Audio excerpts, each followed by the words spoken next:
চলছে চৈত্রে তীব্র দাবদাহ, আর তার মধ্যে জোর কদমে হচ্ছে লোকসভা ভোটের প্রচার। লোকসভা নির্বাচন এখন দুয়ারে, সব রাজনৈতিক দলই প্রচারে নেমে পড়েছেন ময়দানে।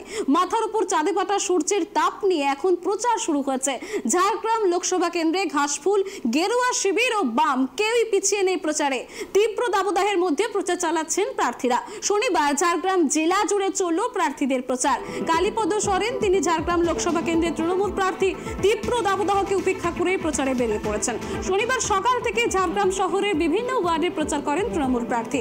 এছাড়াও ঝাড়গ্রাম আদালতে গিয়ে প্রচার করেন। পাশাপাশি তৃণমূল কর্মীদের মনোবল চাঙ্গা করতে কর্মীদের সাথে কর্মী সভা করেন তিনি। অন্যদিকে প্রচারে পিছিয়ে নেই বাম। শনিবার ঝাড়গ্রাম জেলার গোপীবল্লভপুরে বামফ্রন্ট প্রার্থী সোনামণি টুডু নিজেই প্রচারে নেমেছেন। এদিন গোপীবল্লভপুরের সকল কর্মীদের নিয়ে কর্মী সভা করেন তিনি। কর্মী সভা শেষে গোপীবল্লভপুর বাজারে মিছিল অনুষ্ঠিত হয়।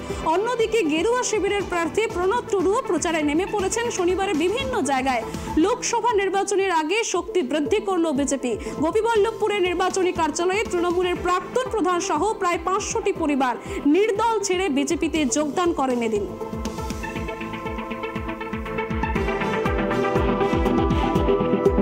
আজকে বয়সবাবুর নেতৃত্বে প্রায় 500 পরিবার যোগদান করলেন ভারতীয় জনতা পার্টি।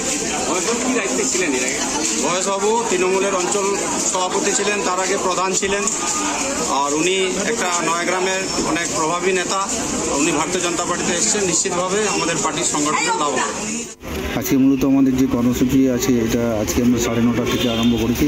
আমাদের ঝাড়গ্রাম শহরের মধ্যে বিভিন্ন ওয়ার্ডে যাচ্ছি এবং মূলত এটা চা চক্রির একটা আয়োজন করা হচ্ছে। ওখানে আমাদের কর্মী যারা আছেন এবং জনসাধারণ যারা থাকছেন ওনাদের সঙ্গে কথা বলছি এবং যদিও ওনারা আমার পরিচিতিটা জানেন, তবু ওনাদের সামনে আবার আমার পরিচিতিটা তুলে ধরছি এবং বিশেষ করে নিবিড় জনসংযোগের কর্মসূচিটা আজকে নিচ্ছি।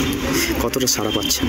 সাড়া তো খুব ভালো সাড়া পাচ্ছি, কারণ যেহেতু আমি এখানকার ঝাড়গ্রামের প্রার্থী, সেই হিসেবে সাড়া খুব বিপুল সাড়া পাচ্ছি। আজকে কোথায় কোথায় হয়েছে তো এই প্রোগ্রাম? আজকে আমাদের 6 নম্বর হলো, 6 নম্বর, 5 নম্বর আর 5 নম্বর হলো। তারপরে এটা হচ্ছে 15 নম্বরে আর 4 নম্বরে হয়েছে। 17-16 হয়েছে আর 17-16 তো হয়ে গেছে। আরও কি কোনো কর্মসূচি বাকি রয়েছে? কর্মসূচি এখনও আমাদের বিকেলের দিকে আবার কর্মসূচি নিতে হবে ঝাড়গ্রামের উপরে। আজকে দেখা যাচ্ছে যে একই রকমভাবে জেলা জুড়ে একদিকে বাম, একদিকে বিজেপি একই রকমভাবে কর্মসূচি পালন করছেন। সেই হিসাবে আপনার এই কর্মসূচিতে মানুষের কতটা সাড়া দেখা যাচ্ছে? মানুষের সাড়া তো বিপুলভাবেই পাচ্ছি। আর আমাদের কর্মসূচিতে আমরা আমাদের মতোই করে করছি।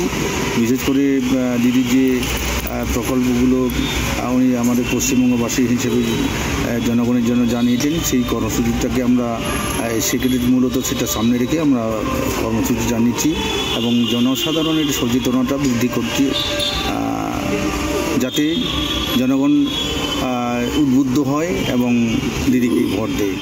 আজকে আমাদের কর্মসূচি ছিল, প্রথম কর্মী সভা হলো, তারপরে মিছিল।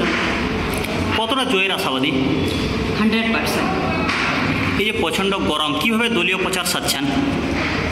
আমি একদম সাধারণ ঘরের খেটে খাওয়া মানুষ, এরকম ঠান্ডা রোদ আমি সবাই সহ্য করতে পারি। যদি একটু যদি টেম্পারেচার যা বেড়ে যায় তো অবশ্যই গামছা সানগ্লাস নিতে। মানুষের সাড়া কতটা পাচ্ছেন? 5-6 দিন হলো আমি প্রচারে বের হয়েছি, তো গ্রামে অনেক সুন্দর আমি রেসপন্স পাচ্ছি। আর এখন যে সাধারণ মানুষ, এটা মানুষ সবাই বুঝে গেছে যে বিজেপি এবং তৃণমূলের মানে কীভাবে অত্যাচার করছে এবং দুর্নীতি করছে। রাজ্যতে টিএমসি এবং কেন্দ্রতে বিজেপি। চাকরি বাকরি কিছুই না।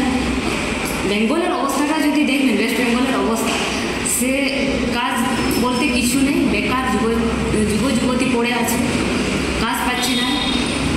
ছেলেগুলো বাইরে যাচ্ছে সাউথে এবং মহিলারা एकदम जब हम लोग पहले बोलते थे ना कि लड़की लोग पढ़ लिख के क्या कर लेंगे, आज वही स्थिति में आ गए हैं। वही पुराना रूल्स अभी लागू हो रहा है।